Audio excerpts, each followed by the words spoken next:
So, good evening, all of you. So, today we are discussing one of the basic and important topic of physics, that is semiconductor electronics. तो अगर आप NEET का study करना चाहते हो crash course के लिए, तो एट दैट टाइम ये जो टॉपिक रहेगा ये कम से कम समय में आपको ज्यादा से ज्यादा मार्क देने वाला टॉपिक है। इसके ऊपर 2 क्वेश्चन डेफिनेटली पूछे जाएंगे, कोई भी एग्जाम हो उसमें, मतलब नीट के एग्जाम में डेफिनेटली 2 क्वेश्चन इसके ऊपर फिक्स आएंगे और बहुत सिंपल टॉपिक है। बहुत कम समय में हम आज लेने की कोशिश करते हैं इस टॉपिक को, जिसका नाम है सेमीकंडक्टर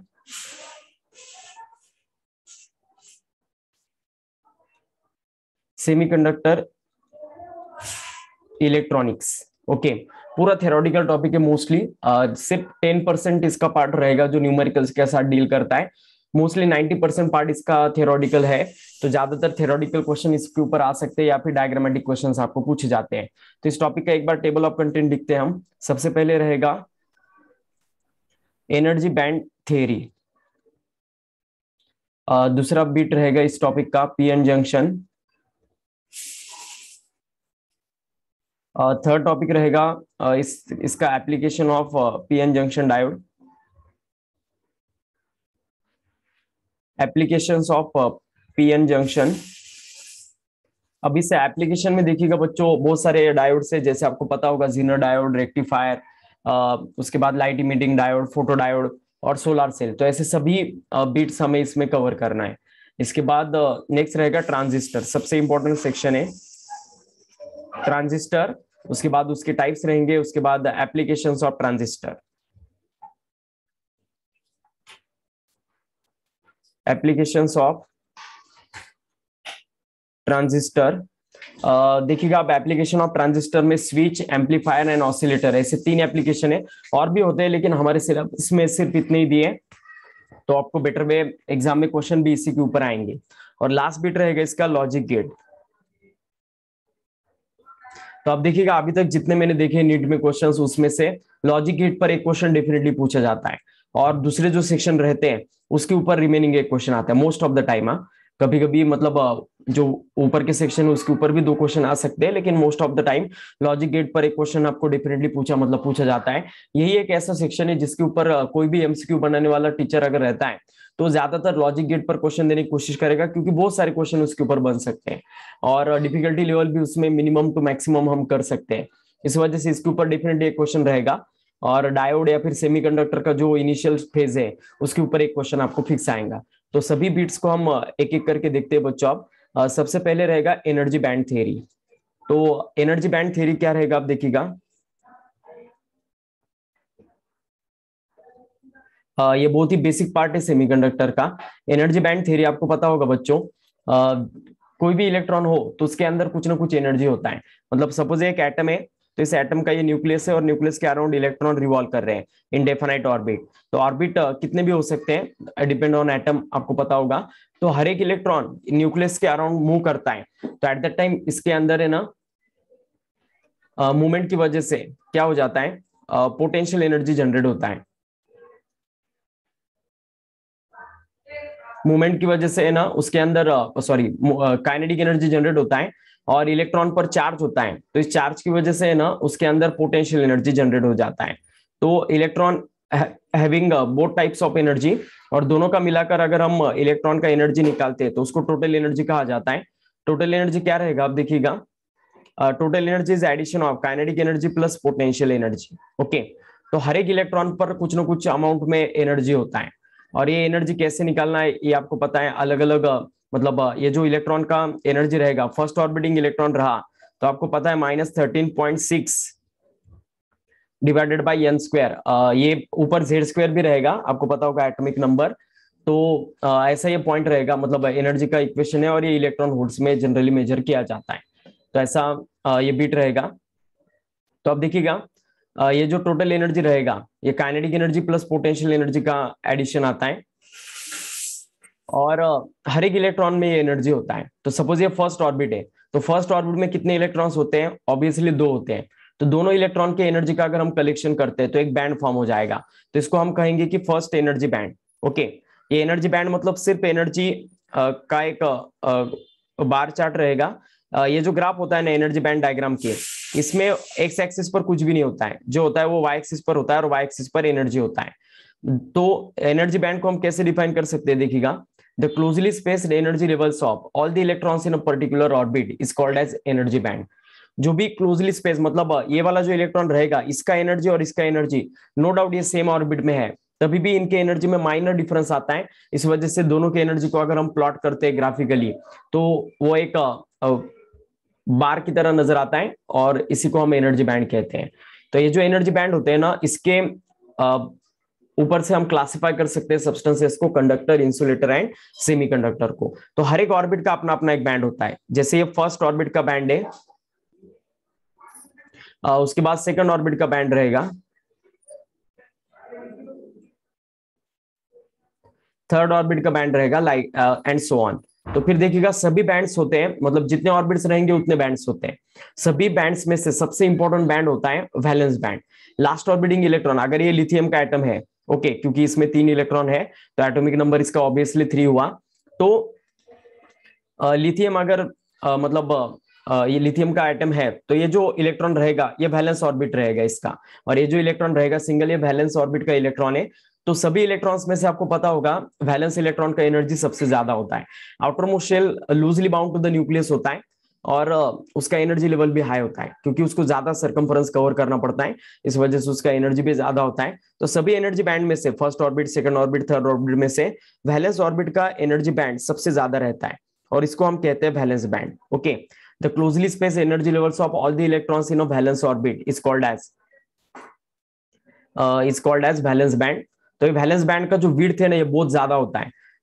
ये जो एनर्जी बैंड में विड्थ होता है ना, जो आपको नजर आ रहा है यहां से लेकर यहां तक का, ये इसको विड्थ कहा जाता है इस बैंड का।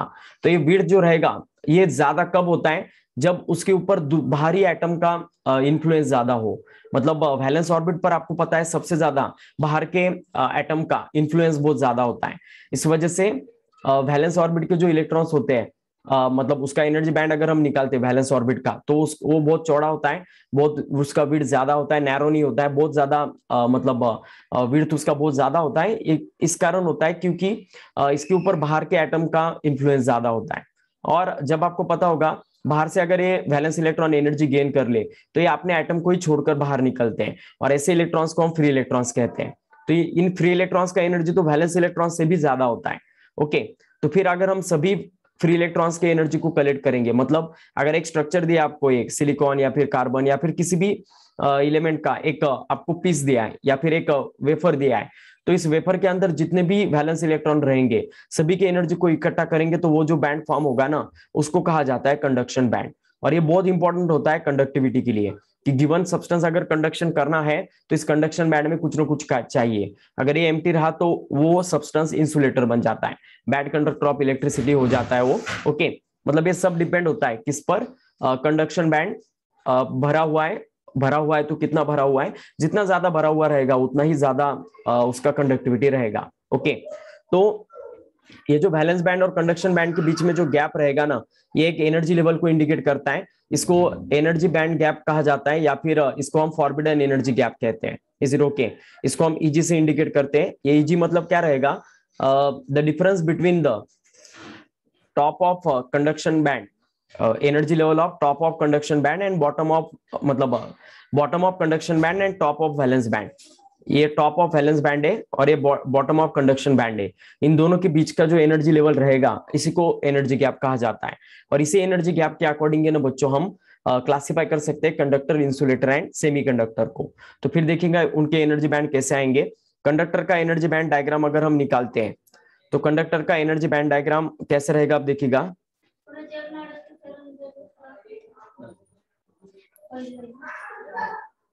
तो देखिएगा अब एनर्जी बैंड डायग्राम अगर हम निकालते हैं कंडक्टर का, तो कंडक्टर का एनर्जी बैंड डायग्राम कुछ आपको ऐसे दिखेगा। देखिएगा जैसे मैं निकाल रहा हूं,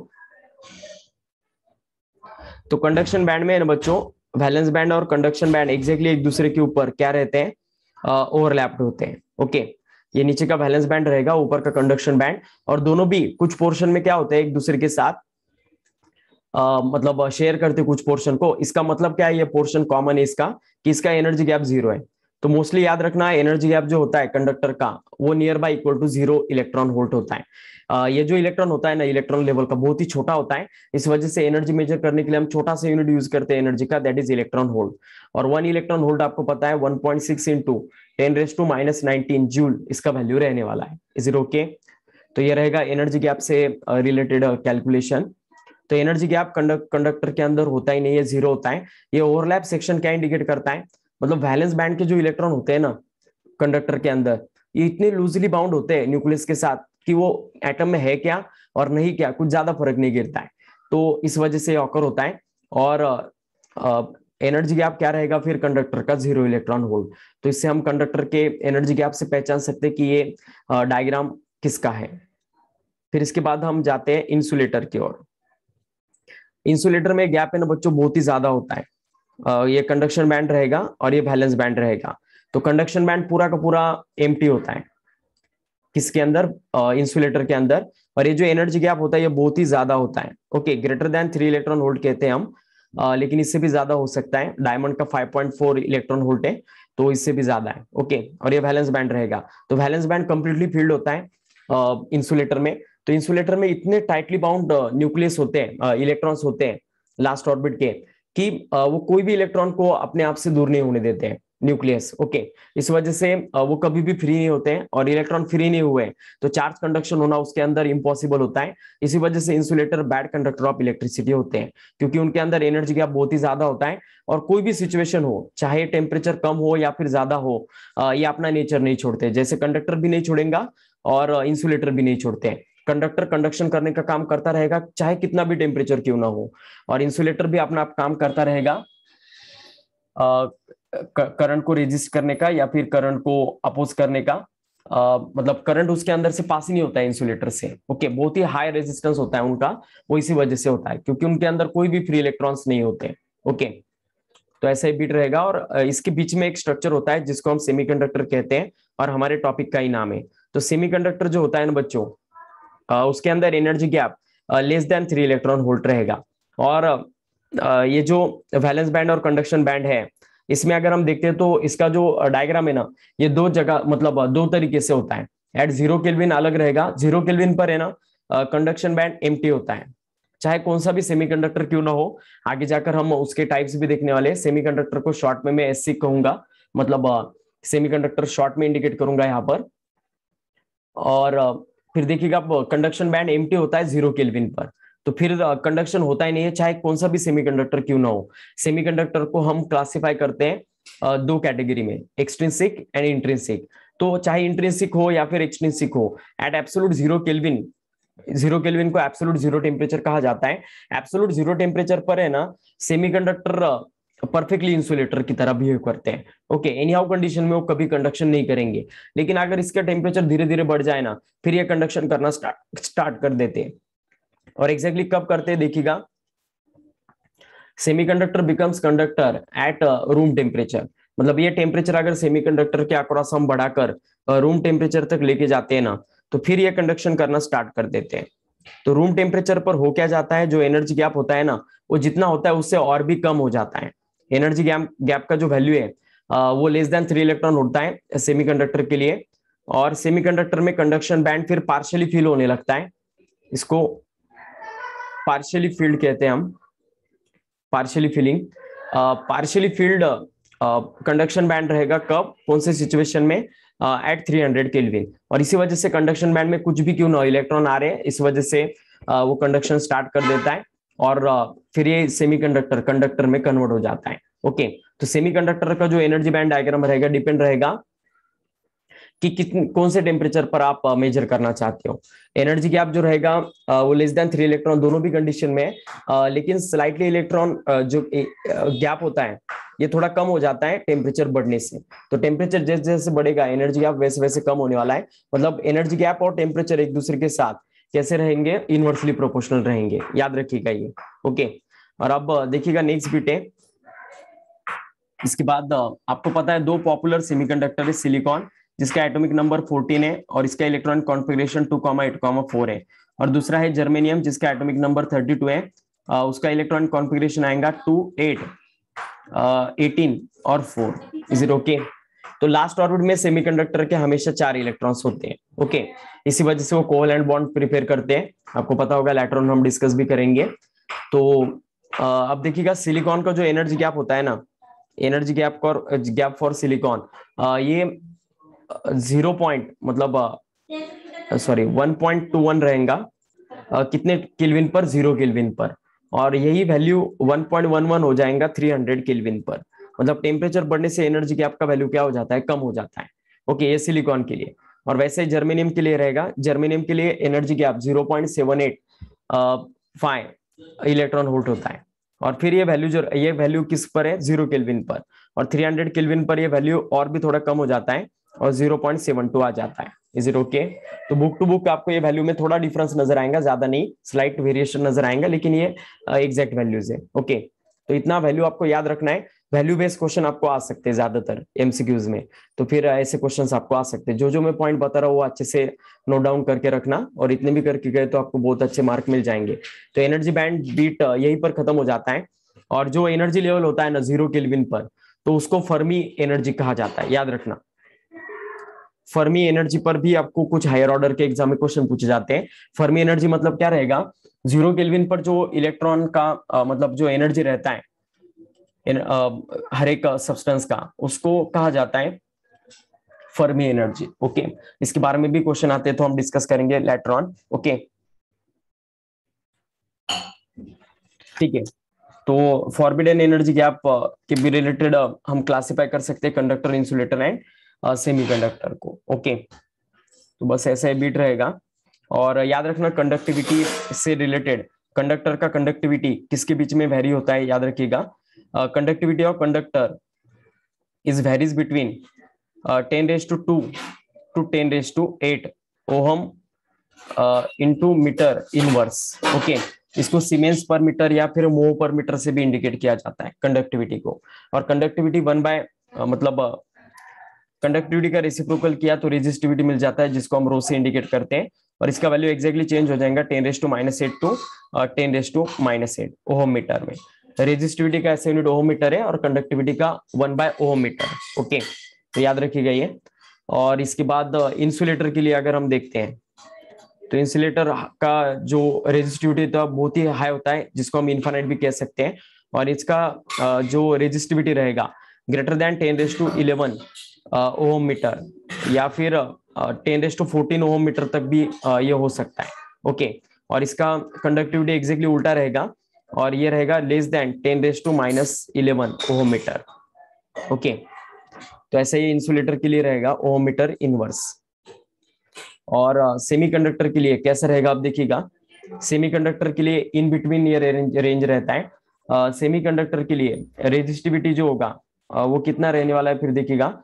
resistivity of semiconductor is lies between 10⁻⁵ to 10⁻⁶ ohm metre. और conductivity rho is equal sigma is equal to आएगा approximately 10⁻⁶ to 10⁻+5 ohm metre inverse. तो ऐसा ही पूरा बीट रहेगा। आगे समझ में, जितने भी वैल्यूज याद रखेंगे उतना याद रखने की कोशिश कीजिएगा, क्योंकि ऐसे वैल्यू बेस्ड क्वेश्चन आपको ज्यादातर एग्जाम में पूछे जाते हैं। ओके, इसके बाद सेमीकंडक्टर को क्लासिफाई कर सकते हैं हम एलिमेंटल सेमीकंडक्टर, जिसके एग्जांपल है silicon and germanium. Elementary form में अगर कोई सब्सटेंस सेमीकंडक्टिंग नेचर शो करता है तो फिर उसको हम एलिमेंटल सेमीकंडक्टर कहते हैं। और कोई अगर सेमीकंडक्टर कंपाउंड फॉर्म में आपको अगर शो करता है सेमीकंडक्टिंग नेचर, तो उसको कंपाउंड सेमीकंडक्टर कहते हैं, जिसका एग्जांपल है gallium arsenide, indium phosphate, cadmium gallium arsenide, cadmium sulphate. तो ऐसे जो बीट है, मतलब आपको पता होगा सेमीकंडक्टर नेचर होने के लिए उसका वैलेंसी 4 होना जरूरी है।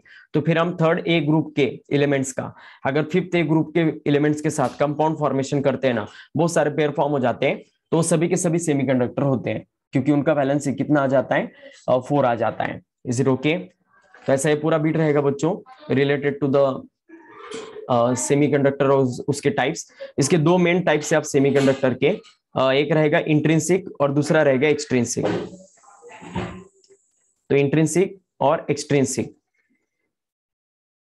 तो इंट्रिंसिक सेमीकंडक्टर क्या होता है बच्चों? Purest form of semiconductor. इसमें इतना प्योरिटी होता है कि एक इम्प्योरिटी एटम होता है 10⁶ सिलिकॉन एटम के कंपैरिजन में। अगर ये सिलिकॉन का इंट्रिंसिक सेमीकंडक्टर है तो सिमिलर टू द जर्मेनियम रहेगा। इतना हाई प्योरिटी जिस स्ट्रक्चर में मेंटेन होता है, ओके, तो उसको इंट्रिंसिक सेमीकंडक्टर कहा जाता है। इससे कम रहा तो फिर वो इम्प्योर होता है, ठीक है। तो इंट्रिंसिक सेमीकंडक्टर मतलब क्या रहेगा? Pure form of semiconductor. In intrinsic semiconductor each silicon atom is attached to 4 different silicon atom with covalent bond। Covalent bond भी कौन सा रहेगा? Single covalent bond, okay. हर एक सिलिकॉन एटम फिर क्या होगा? इंट्रिंसिक स्ट्रक्चर में 4 डिफरेंट सिलिकॉन के एटम के साथ अटैच्ड होता है विद सिंगल कोवैलेंट बॉन्ड, कुछ इस वे से। तो ये सेमीकंडक्टर जो होता है वो प्योर फॉर्म में क्रिस्टलाइन स्ट्रक्चर फॉर्म करता है, जैसे हमारे डायमंड का होता है, टेट्राहेड्रल स्ट्रक्चर होता है इसका, ओके।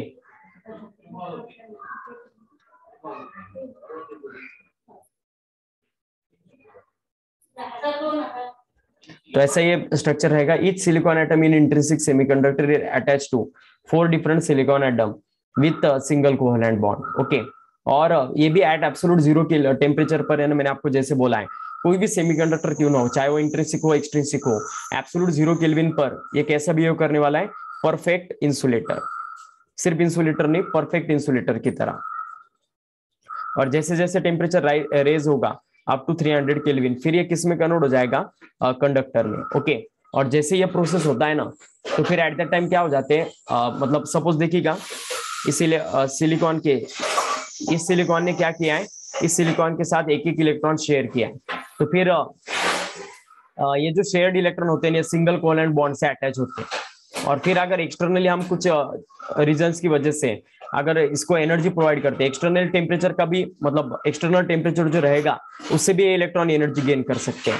और फिर ये इलेक्ट्रॉन एनर्जी गेन करके कोवैलेंट बॉन्ड को ब्रेक करके क्या हो जाता है? बाहर निकल जाता है। और ऐसे इलेक्ट्रॉन को फ्री इलेक्ट्रॉन्स हम कहते हैं। और जैसे इलेक्ट्रॉन कोवैलेंट बॉन्ड ब्रेक करके बाहर निकलता है ना, तो जो जगह फॉर्म होती है, जो वैकेंट प्लेस फॉर्म होती है इलेक्ट्रॉन्स के लिए, उसको कहा जाता है होल। Is it okay? तो सेमीकंडक्टर के अंदर इंट्रिंसिक 2 तरीके के चार्ज कैरियर्स रहते हैं, फ्री इलेक्ट्रॉन्स भी होते हैं, फ्री इलेक्ट्रॉन्स, और होल भी होते हैं। Hole carries positive charge and free electrons carries negative charge, याद रखिएगा, ओके। होल और इलेक्ट्रॉन दोनों का मिलकर फिर इंट्रिंसिक सेमीकंडक्टर में करंट प्रोड्यूस होता है। तो I is equal to IH plus IE रहेगा। इलेक्ट्रॉनिक करंट हमेशा मतलब इलेक्ट्रॉनिक करंट हो या फिर होल का करंट हो, उनका डायरेक्शन सेम होता है, लेकिन इलेक्ट्रॉन और होल का मूवमेंट जो होता है इंट्रिंसिक सेमीकंडक्टर के अंदर, ये उल्टे डायरेक्शन में होता है। मतलब आपको पता होगा, अगर एक सेमीकंडक्टर के अक्रॉस अगर मैं बैटरी अप्लाई करता हूं, तो इलेक्ट्रॉन जो रहेंगे वो negative to positive terminal of the battery travel करते हैं, और होल जो रहेंगे वो positive to negative terminal of the battery travel करते हैं। लेकिन करंट दोनों का भी एक दूसरे में ऐड होता है। करंट का डायरेक्शन अपोजिट नहीं होता है, क्योंकि आपको पता होगा इलेक्ट्रॉन का motion conventional direction of current से हमेशा अपोजिट डायरेक्शन में होता है। Is it okay? तो इंट्रिंसिक सेमीकंडक्टर के बारे में इतना ही है बच्चों, और कुछ बिट नहीं है, आपको इतने बिट्स अच्छे से याद रखना है इंट्रिंसिक सेमीकंडक्टर के। तो होल याद रखिएगा बच्चों, होल पॉजिटिवली चार्ज कैरियर होते हैं, और आपको पता होगा कंडक्टर के अंदर सिर्फ एक ही तरीके का चार्ज कैरियर होता है, और वो होते हैं फ्री इलेक्ट्रॉन्स। इंसुलेटर के अंदर तो होते ही नहीं है, और सेमीकंडक्टर के अंदर चार्ज कैरियर 2 होते हैं, फ्री इलेक्ट्रॉन भी होते हैं और होल भी होते हैं। दोनों के मूवमेंट की वजह से क्या होता है? करंट प्रोड्यूस होता है सेमीकंडक्टर के अंदर। लेकिन मूवमेंट के बारे में जब हम बात करते हैं ना, तो एक फैक्टर जनरेट होता है जिसको कहा जाता है mobility. Is it okay? Mobility एक ऐसा फैक्टर होता है जो इलेक्ट्रॉन या फिर चार्ज कैरियर के मोशन पर डिपेंड होता है।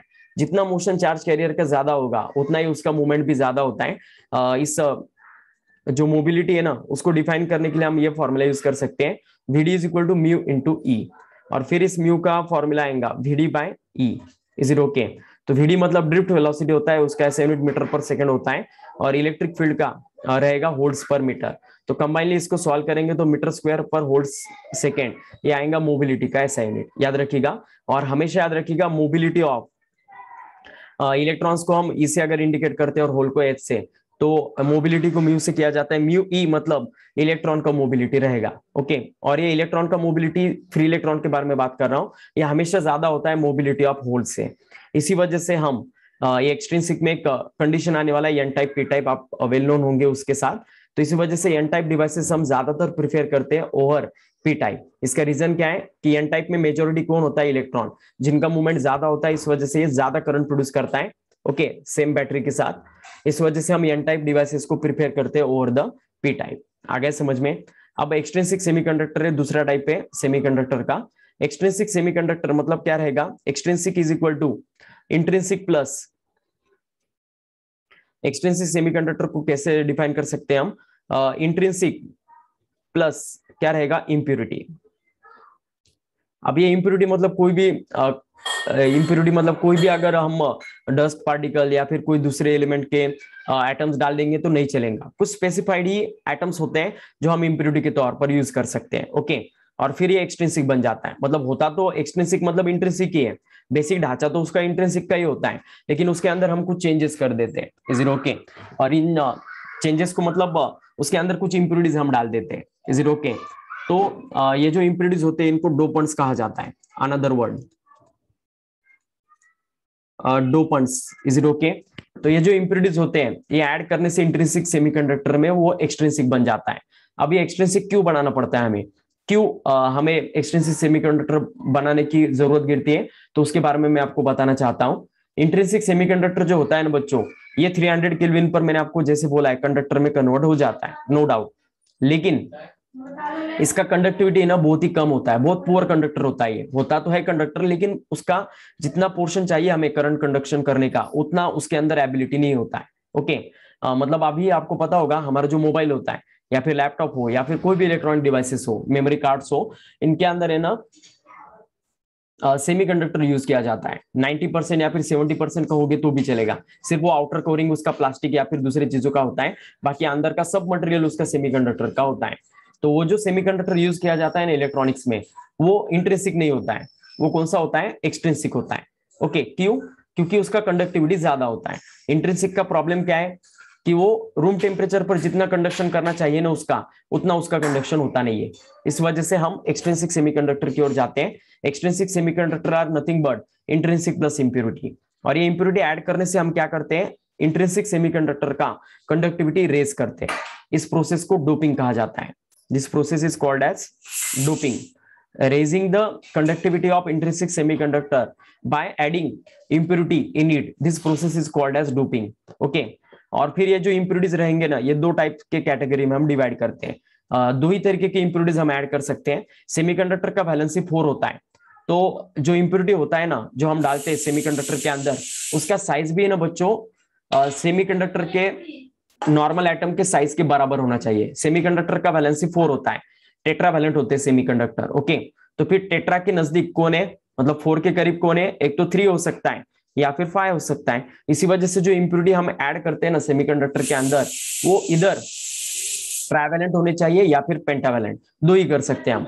बायवैलेंट या फिर हेक्सावैलेंट ऐसे बिल्कुल भी नहीं कर सकते। क्यों नहीं कर सकते हैं, क्योंकि वो ऐड करने से जो क्रिस्टलाइन स्ट्रक्चर है ना सेमीकंडक्टर का पूरा का पूरा कोलैप्स हो जाता है। तो हमें ऐसे इंप्यूरिटी ऐड करना है कि उन्होंने कंडक्टिविटी तो इंप्रूव करना चाहिए, लेकिन क्रिस्टलाइन स्ट्रक्चर बिल्कुल भी ब्रेक नहीं करना चाहिए। इस वजह से दो ही ऑप्शन है हमारे पास इंप्यूरिटी ऐड करने के, एक रहेगा ट्राइवैलेंट और दूसरा रहेगा पेंटावैलेंट। तो ट्राइवैलेंट इंप्यूरिटीज कैसे रहेंगे आप देखिएगा, उसके एग्जांपल है एल्यूमिनियम, उसके बाद नेक्स्ट रहेगा एल्यूमिनियम के बाद बोरॉन, उसके बाद इंडियम, और उसके बाद नेक्स्ट रहेगा गैलियम। तो ऐसे 4 हैं, इनके सिंबल भी याद रखिएगा, Al, बोरॉन का B रहेगा, इंडियम का आयन रहेगा, उसके बाद गैलियम का Ga रहेगा, इज इट ओके। तो ऐसे 4 रहेंगे। और उसके बाद पेंटावैलेंट है। पेंटावैलेंट इंप्यूरिटी के एग्जांपल है बच्चों फॉस्फोरस, जिसका सिंबल P है, उसके बाद एंटीमनी, उसके बाद बिस्मथ, उसके बाद आर्सेनिक।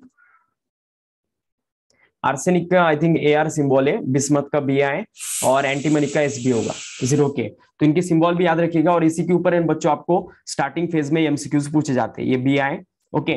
क्या कैसे पूछे जाएंगे, which of the following is trivalent, which of the following is pentavalent, like that question आपको पूछे जाएंगे, इज इट ओके। 3 ट्राइवैलेंट देंगे, एक पेंटावैलेंट देंगे और पूछेंगे कि पेंटावैलेंट कौन है इसमें से, कोई भी 4 आ सकते हैं। बहुत अच्छे से याद रखना, ये पहले फेज में आपको इसी के ऊपर एमसीक्यूज आने का चांस है। ओके, अभी तक जो पार्ट पढ़ा है बहुत बेसिक है, इस पर क्वेश्चन आने का प्रोबेबिलिटी बहुत कम है, लेकिन जो पार्ट अभी है ये एग्जांपल्स, इसके ऊपर question most of the time मैंने एमसीक्यू के एग्जाम में देखे हैं, तो बेटर वे अच्छे से करके रखिएगा। वैसे तो सभी टॉपिक आपको करना है जैसे जैसे मैं बता रहा हूँ, लेकिन जो पॉइंट को हाईलाइट कर रहा हूँ उसके ऊपर ज्यादा कॉन्सेंट्रेशन देना, लिखकर प्रैक्टिस करना उनका, तो फिर एग्जाम में आएगा तो आपको तुरंत याद आ जाएगा। तो अभी यहाँ पर ये तो समझ में आ गया कि इम्प्योरिटी होते कैसे हैं। ओके, कौन से ले सकते हैं हम। अभी इम्प्योरिटी हम ऐड करने वाले किसमें, हमारे इंट्रिंसिक सेमीकंडक्टर में, और फिर हम उसको कन्वर्ट करने वाले हैं एक्सट्रिंसिक में। ओके, तो कैसे रहेगा आप देखिएगा। पहला रहेगा ट्रैवेलेंट इम्प्योरिटी अगर हम ऐड करते हैं तो जो स्ट्रक्चर बनता है उसको पी टाइप कहा जाता है। कैसे बनेगा आप देखिएगा, इसके लिए ढांचा हमें इंट्रिंसिक का ही लेना पड़ता है। ओके, मतलब इंट्रिंसिक हमें लेना है और उसके अंदर कुछ चेंजेस करना है, मतलब इम्प्योरिटी ऐड करना है। तो ये हमारा इंट्रिंसिक सेमीकंडक्टर का बेसिक स्ट्रक्चर है।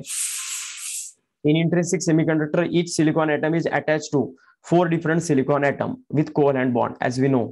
तो वही मैं ड्रॉ कर रहा हूं, हर एक सिलिकॉन एटम 4 सिलिकॉन एटम के साथ अटैच होगा, जितने हो सके उतने दिखाओ।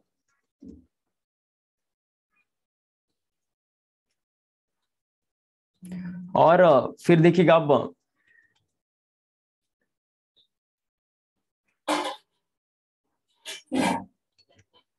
तो देखिएगा बच्चों, अब इसमें हमें क्या करना है, ट्रैवेलेंट इम्प्योरिटी ऐड करना है। कोई भी एक ले लो आपको जो लगता है, एल्यूमिनियम, बोरॉन, इंडियम, गैलियम, लेकिन इसमें most of the time aluminium use करते हैं हम। ओके, डोपिंग ऐड करना है मतलब ले लिए एल्यूमिनियम के एटम और डाल दिए इंट्रिंसिक में, ऐसा बिल्कुल भी नहीं होता है। या फिर किसी फेविस्टिक या फिर वेल्डिंग करके उसको अटैच कर देंगे, ऐसा भी बिल्कुल नहीं होता है।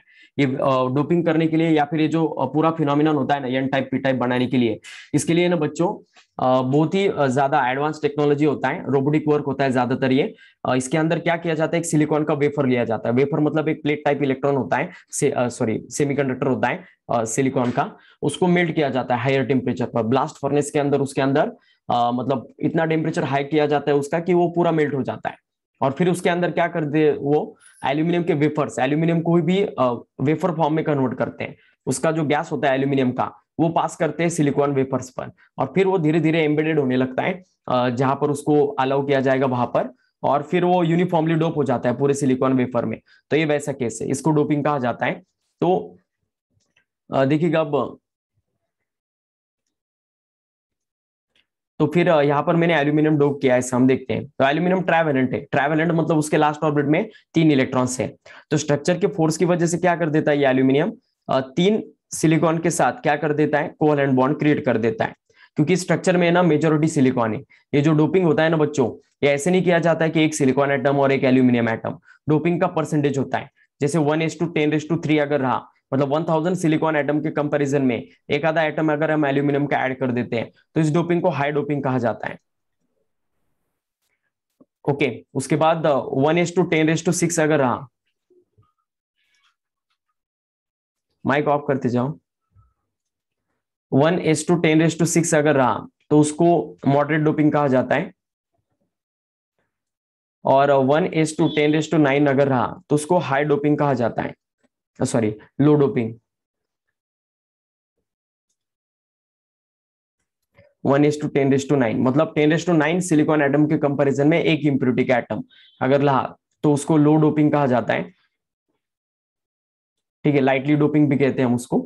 तो ऐसे डोपिंग के टाइप्स होते हैं, आपको जैसे डोपिंग करना है अकॉर्डिंग टू द फंक्शन आपको करना पड़ता है। ओके, तो ऐसा ही बिट रहेगा, मतलब डोपिंग ऐड करने से है ना क्रिस्टलाइन स्ट्रक्चर ब्रेक नहीं होना। जो इंप्योरिटी आएगा उसने क्या करना चाहिए, मेजोरिटी चार्ज कैरियर का जो नेचर है या फिर उनका जो स्ट्रक्चर है उसको फॉलो करने को होना। इस वजह से कम इंप्योरिटी ऐड किया जाता है। ओके, तो एक एल्यूमिनियम मैंने ऐड कर दिया। अब इसमें मेजोरिटी कैसा है बच्चों, पूरे के पूरे सिलिकॉन है, और उसमें एक आधा एटम इक्का दुक्का आपको नजर आ रहा है एल्यूमिनियम का, मतलब बहुत ही कम परसेंटेज में ये एल्यूमिनियम होते हैं। 1000 सिलिकॉन एटम के कंपैरिजन में एक आधा एटम एल्यूमिनियम का। तो वो जो स्ट्रक्चर रहता है सिलिकॉन का, क्रिस्टलाइन स्ट्रक्चर होता है। ओके, और बाउंडेड स्ट्रक्चर होता है। ठीक है, बेटर वे टाइम खत्म होने को आ गया मीटिंग का, दूसरे लेक्चर में हम कंटिन्यू करते हैं।